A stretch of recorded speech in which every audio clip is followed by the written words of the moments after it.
This is Dance Studio 411, where we answer your real-life questions about your toughest studio life predicaments.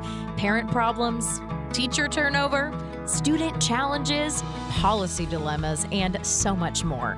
Let's talk about what's keeping you awake at night and what you can do about it. Here are your hosts, Suzanne Blake Gerriets and Jill Tirone. Welcome to this episode of the Dance Studio 411 podcast.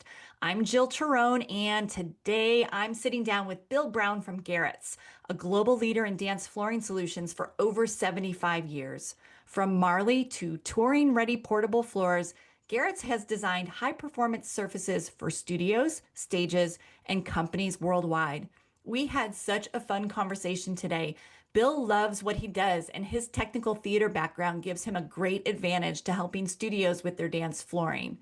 You'll learn how to choose the right floor for your style of dance, what to avoid when installing or maintaining your dance floors, and how innovation like their new website and cleaning products is simplifying life for studio owners. And we are so excited for our Energize conference in August, where Gerriets is joining us as a proud Captivate sponsor. So let's listen in to our conversation with Bill Brown from Gerriets. All right. Hi, Bill. It's so good to see you. I'm really happy you're here today. We're going to talk all about flooring. And believe it or not, I'm really excited about this conversation. Oh, same. I'm excited. I'm excited to be here. And really can't wait to talk about some floor stuff. I know. This is going to be fun. So normally we talk about, kind of all things behind the scenes running businesses, and this is an important part of it, but we're really going to talk about actual physical things about the studio today. So first, before we dive in, why don't we give our listeners a little bit of an overview of you and definitely Gerriets. I know the story behind Gerriets is pretty fascinating. So give us that overview. Yeah, sure. I'm Bill Brown. I've been with Gerriets for about 11 years at this point. I actually started out in the warehouse here, just like moving Marley around, helping with folding curtains and stuff like that, boxing a lot of stuff up. But I come from a technical theater background, so building sets, doing lights, that kind of thing, doing a lot of stagehand work, especially in like the New Jersey, New York, Pennsylvania area. Yeah, and I joined Gerriets about 11 years ago in the warehouse. I then they were kind of like, hey, you're kind of personable. Do you want to try doing some like basic sales stuff?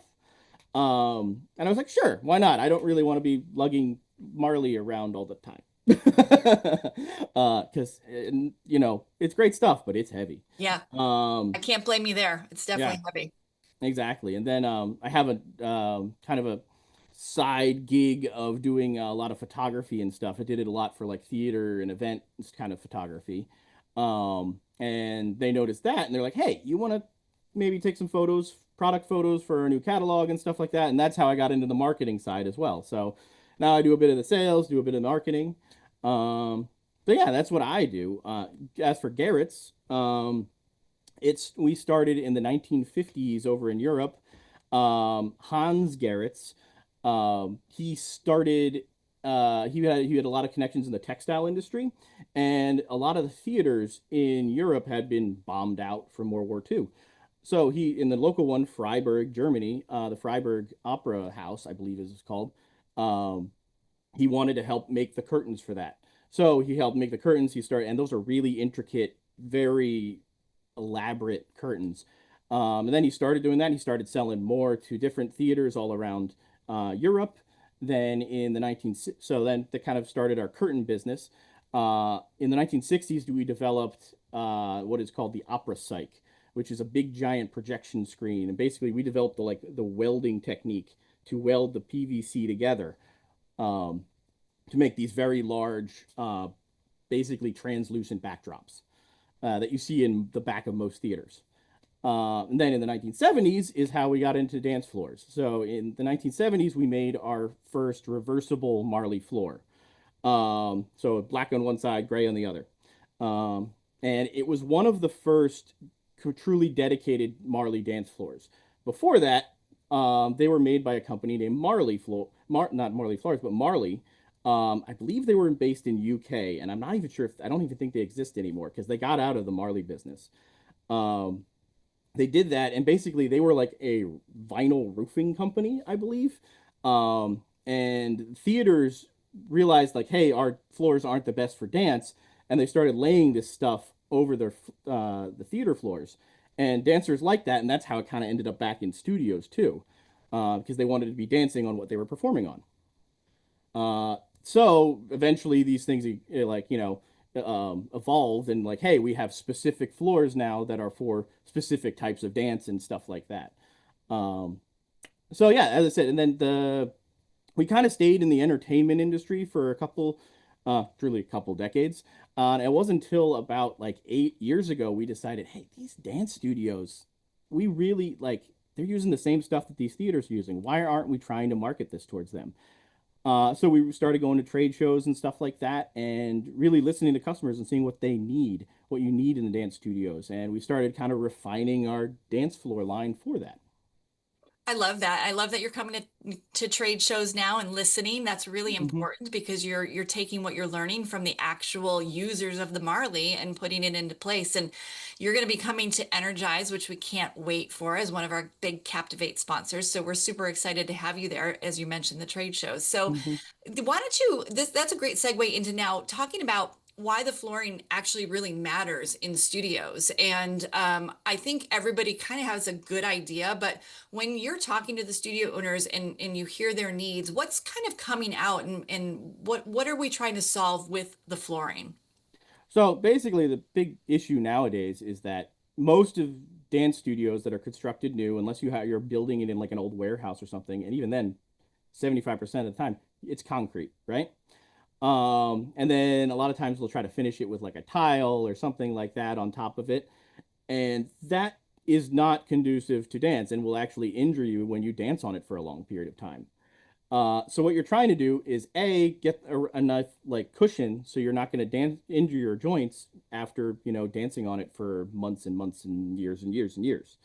Um, a lot of like old buildings would have like a lot of wood, like a wood floor, and they would kind of give it some natural bounce. Concrete has none of that. So first thing you're looking for is enough cushion so you're not hurting your joints. The second thing you need is the right traction, and that's where the Marley comes in. So basically, I kind of view it as a two-part system. You get the sprung floor, and it's really for us, it's a sprung subfloor, but there are certain ones you can get out there that have the wood on them. Um, Ours is a sprung subfloor, so that's the first part where it gives you the right cushioning and bounce back, hopefully. And then the second part is getting the right traction with the Marley. So and that can be specified to the specific type of dance you're doing. But truthfully, like 95% of the people that we get are like, hey, we want to have something that'll do everything and tap. Mm. Yes. How do we tap on Marley? Exactly. Exactly. So we actually, from these dance trade shows we go into, everyone says that they like, hey, we're doing everything in this room and we're doing tap, and it's always said that way too because tap's kind of hard to do on the same thing. So in theory, a ballet floor you want to have a lot of traction on. You want to have it, be able to like, so you're not going to slip and fall when you're on point or something like that. Versus a tap floor, you really want to be able to you'd be able to slip really easily so you can pull off some of those quicker moves like pullbacks and wings and stuff like that. So we came up with our new Vario Beat with all that our Vario Beat Marley floor. It's a harder floor, so you can get a better tap sound out of it. Um, so that'll give you the better tap sound. It gives you a nice slickness for the tap dance. But we actually took it. So we had that made. We took it back to our office. We did some tests with our um, some of our in-house dancers, and they gave us feedback that like, hey, this is great for tap. Love it. If I do ballet, I'm gonna slip and fall. And I'm like, okay. So we took it back to the drawing board, and we realized we can put a little embossing on the top of it. So it's the same hardness, but a little embossing, and that gives you just enough grip to be able to do ballet and everything else like that. And truthfully, like our dancers love it now. So That's great. So talking about the Vario Beat, which is great. What about some of your other flooring as well? It kind of transitions right into one of my yeah, next questions about why don't you just go right into some of your other products as well? Because obviously, if they can get something, a flooring solution that actually does everything for them, it's great. But maybe there are other Why solutions. are there other floors? Yeah. So I probably let's start with the Vario Pro. It's an evolution of our basically that same floor that we made in 1970s. I think it was 75. And it's a reversible, black on one side, gray on the other. We also have a couple other colors now. But it's a nice lightweight floor. And recently, we recently redid the whole line of floors pretty much, and they all have something called a dimensional stability layer, which is an itsy bitsy layer that goes in between the vinyl in the middle that keeps it from expanding and contracting from the heat. And the other good thing it does, it makes it so it's a lot easier to roll. So a lot of times Marley can get deformed in the roll by like how it's getting crushed and everything like that. It rolls out much cleaner now. Like when we first brought the Vario Pro out and we rolled it out, it just flopped out. And as I said, I'm from a stagehand background. I have rolled a lot of Marley and fought a lot of Mhm. Marley. And it just rolled out, and I was like, man, this would have made my life so much easier 10 years ago. uh, Yeah, so it's great that flooring's progressing. exactly. Yeah. But it's a decent floor for pretty much all styles of dance. It's not quite, you don't get, it will muffle the sound of the tap a little bit more. You can still tap on it. But it's definitely on the thin side. So, you got to be a little careful about what you're doing with it. But the nice thing is it rolls out real easy. That one's a great one for theaters or if you have, um, recitals or something like that, and you have to bring the Marley to it. So I know a lot of studios will actually buy it for their studio, roll it up, and bring it to the recital, roll it out there, do the recital, and come back with it. Oh, that's great. Yeah, So it's a nice solution if they have to bring actual flooring into their venue. exactly. And then you're dancing on the exact same floor that you've been rehearsing on, which is really Perfect. nice. Hmm. Because I find a lot of some issues with floor is you can kind of get used to a certain type of floor if you've been used to dancing on it. And if the venue you're going to doesn't have the exact same floor, that could lead to some issues because you're expecting there to be a certain amount of grip on that floor.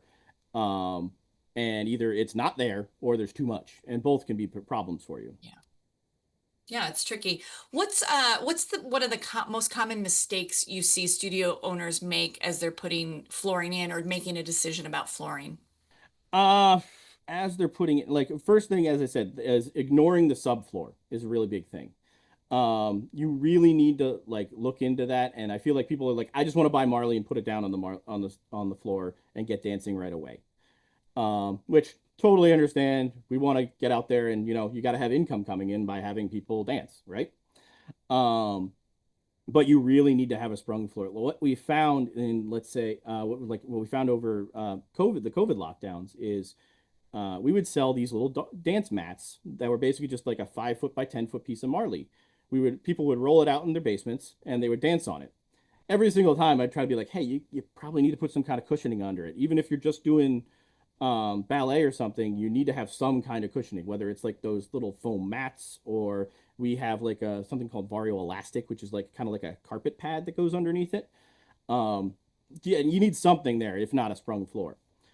Um, People would be like, "Nah, I just want to get dancing." Then it's not. This is just for a couple weeks.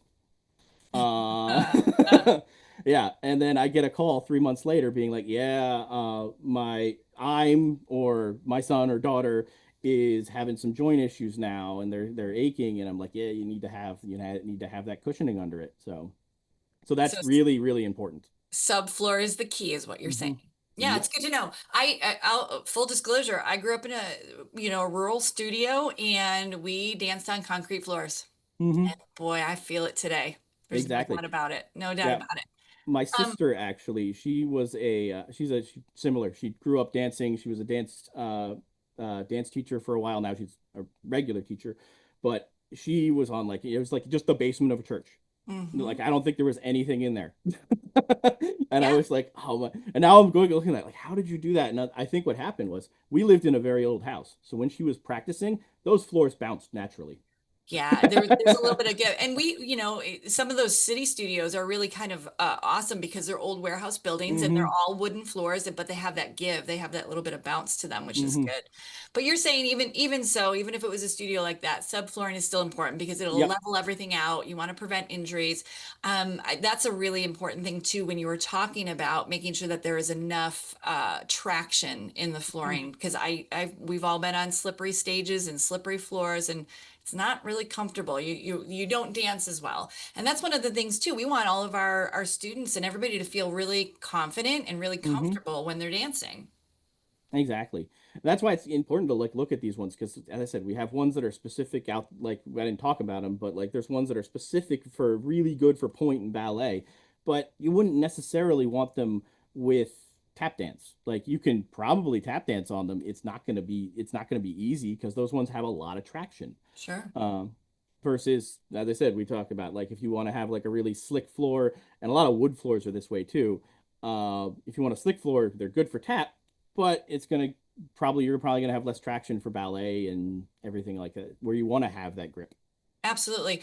Let's move into some cleaning options. Hmm. I see a lot of questions out in the forums about, how do you clean the floors? Or I have tap residue, tap shoe residue. What do you recommend for cleaning? So, good question, because we are actually coming out with a brand new cleaning line. We call it Vario Care because all of our things, if you haven't noticed, are Vario. That's our kind of like brand for all of our Marley or dance floor stuff.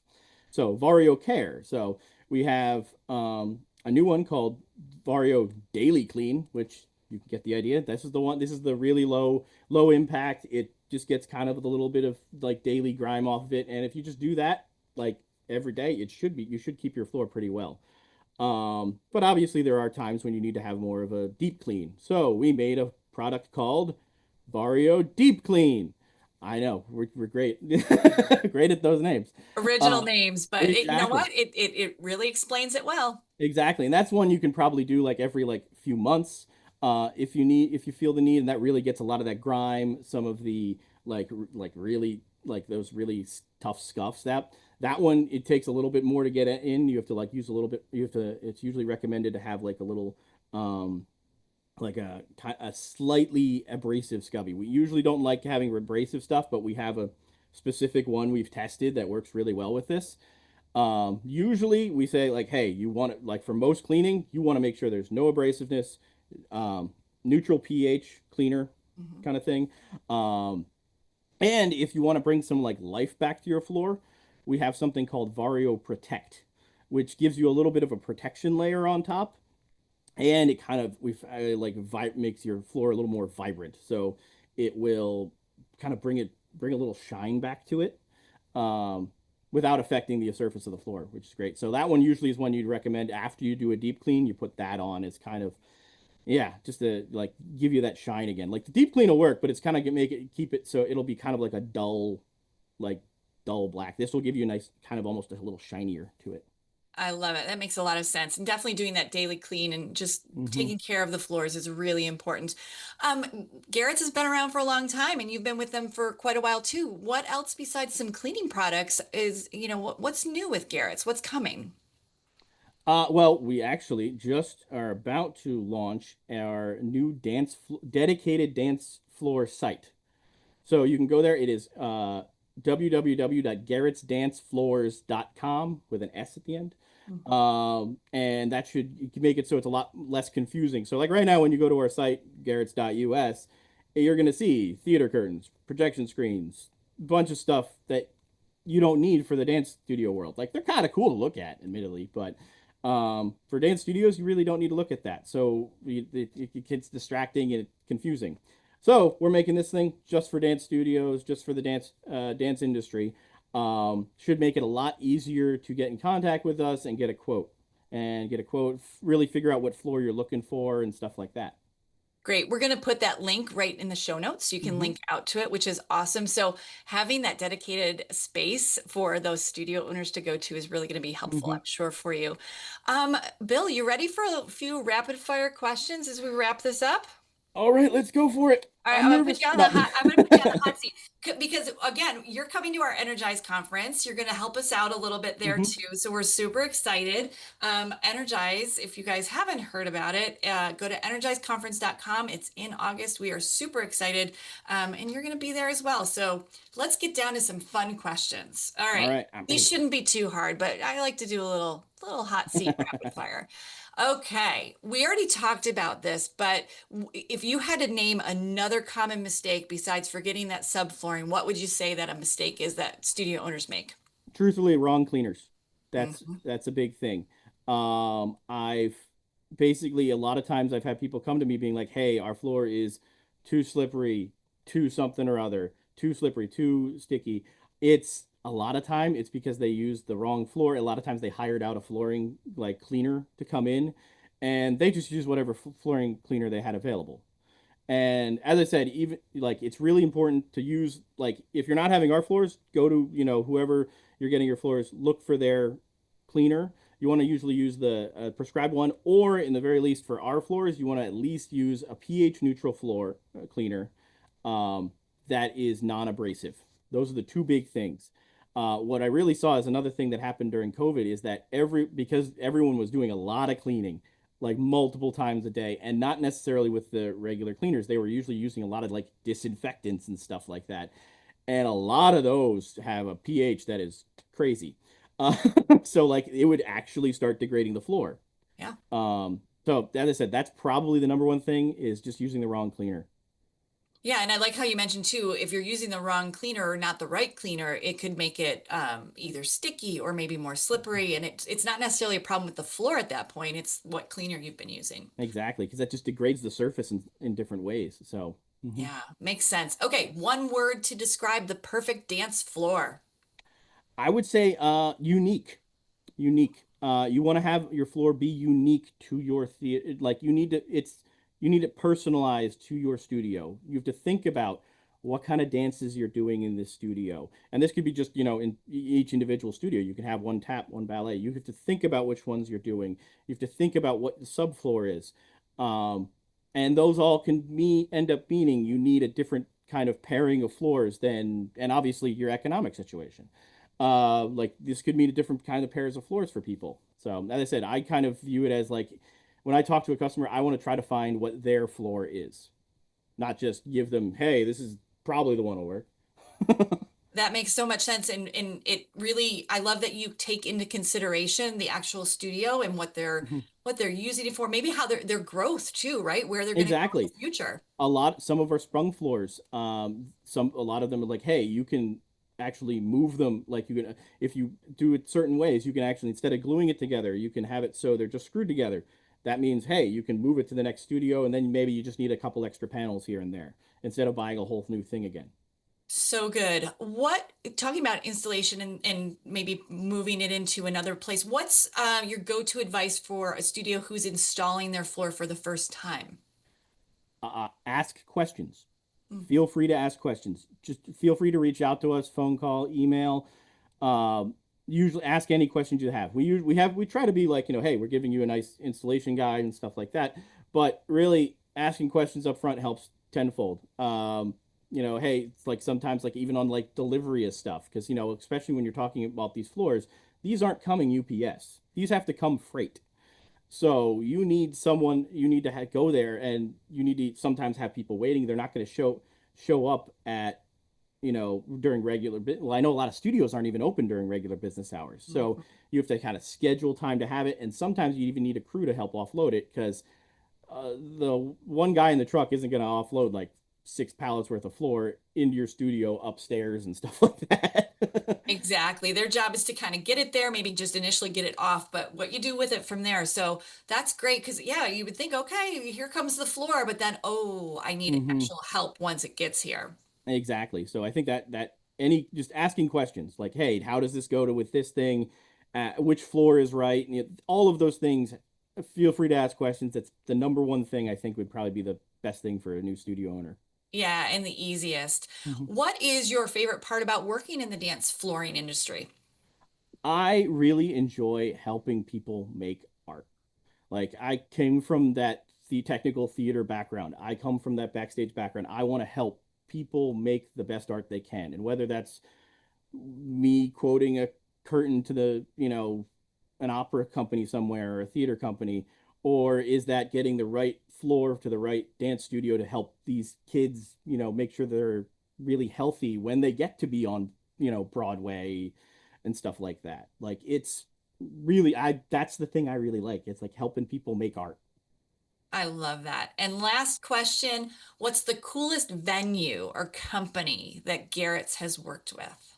So we do a lot of work with the Metropolitan Opera in New York City.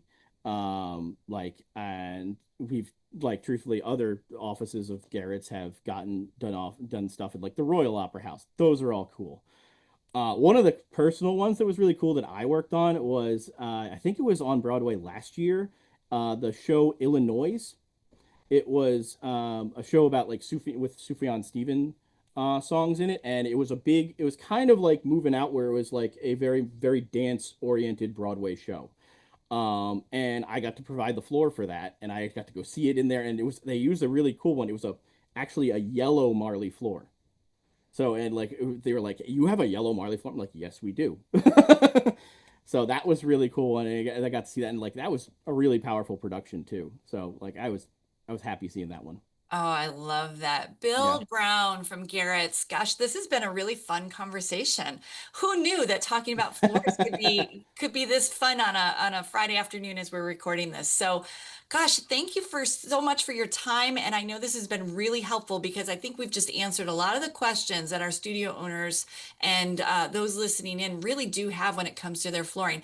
As we close this out, do you have anything else you'd like to add or any closing remarks? Make sure everybody knows where to get a hold of you and find information on the flooring. Gotcha. So as I said, right now, hopefully by the time this podcast goes up, the floor website should be all active and up. It's gerrietsdancefloors.com. You can send a contact info there. We have a request a quote thing. Let me know everything you need if you need dance floor in there, and I can help you out. Now, me or like someone else from the sales team will help you out with that. Yeah, and I'm excited to go to Energize in a couple weeks. I can't believe it's coming up this quickly. Like, I feel like the summer's gone. It's flying by, and we are so excited that you are coming as our Captivate sponsor to Energize this year. Thanks so much, Bill. This has been really great. No problem. Good talking to you. You too.